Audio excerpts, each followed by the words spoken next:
म एउटा सामान्य एउटा जग्गादाताको तर्फबाट यहाँहरूलाई हार्दिक सेवा र हौवा गर्न चाहन्छु। यो जुन एउटा हाम्रो पुरानो रीतिथिति अर्थात् पुरानो हाम्रो संस्कृतिलाई उजागर गर्ने क्रममा विभिन्न ठाउँबाट हामी अहिले उपस्थित छौँ। वास्तवमा भन्नुपर्दा हाम्रो पुर्ख्यौली घरहरू भनेको पहाडतिर हुनसक्छ, कोही हामी भोजपुरतिरका छौँ, कोही शङ्खसभातिरका छौँ भने कोही धनकुटा, विभिन्न स्थानकोबाट हामी यहाँ आएर पनि यहाँ सङ्गठित भएका छौँ। यो सङ्गठित हुनु भनेको चाहिँ नि हामी हाम्रो कल्चर, हाम्रो संस्कृति, हाम्रो भाषामा बोल्नु पर्दाखेरि दिवारीति पारीति पनि भन्छ बान्तावा भाषाबाट बोल्दाखेरि। यसलाई चाहिँ हामीले पछ्याउने काम गरिरहेका छौँ। हिजोको दिनमा हामीले त्यो थाहा नभएर होला, तर आज आएर सङ्गठित हुन थालेका छौँ र एकदमै खुसी लागिरहेको छ। यहाँहरूले सम्मान गर्नुभएको छ। हुनुपर्ने सक्नुपर्ने कुराहरू मबाट हुने नै छ आगामी दिनहरूमा पनि।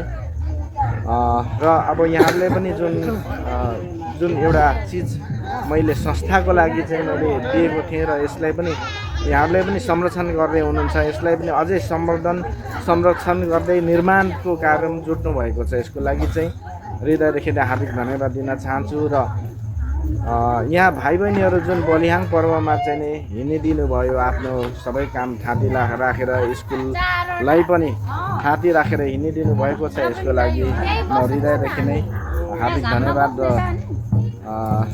शुभकामना दिन चाहन्छु। त्यसरी नै हाम्रो किराँती कल्चरहरू अगाडि बढेर जाओस्, हाम्रो नमासियोस्, हाम्रो धर्म, भाषाहरू, संस्कृतिहरूलाई चाहिँ अगाडि उजागर गरेर चाहिँ यसरी हाम्रो विश्वमा चाहिँ नै पुर्याउन पाऊँ र विश्वमा चाहिँ नै नेपालमा के छन्, कस्ता कस्ता जातिहरू छन्, कस्ता कस्ता धर्म संस्कृति मान्नेहरू व्यक्तिहरू छन् भन्ने कुरा चाहिँ सबैले थाहा पाऊँ।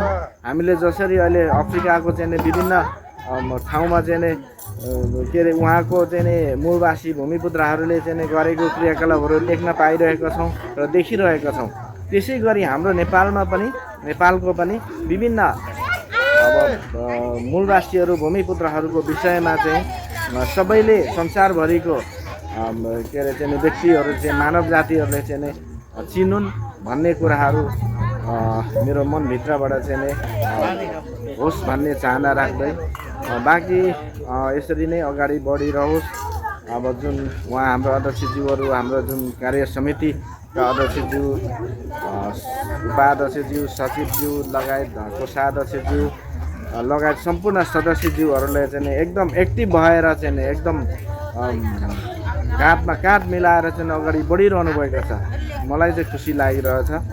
बाँकी दिनहरूमा पनि यसरी नै म देख्न पाऊँ। म पनि तपाईँहरूकै साथमा हुन्छु।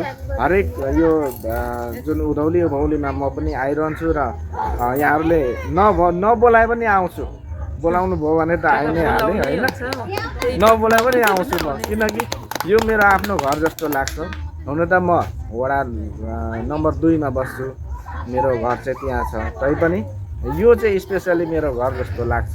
त्यसै गरेर बाँकी दिनहरूमा चाहिँ नि हामी साथ र नछुट्याइकन अगाडि बढ्छौँ र बढिरहनेछौँ भन्दै पुनः एकपटक यो बलिहाङ पर्वमा हिँड्नुभयो। अब यो उधौली पर्वको सम्पूर्णमा विश्वभरि छरेर रहनुभएको आदरणीय किराँती दाजुभाइ दिदीबहिनीहरूमा चाहिँ नि हृदयबाट चाहिँ नि हार्दिक मङ्गलमय शुभकामना व्यक्त गर्दै म बिदा चाहन्छु। सेवा।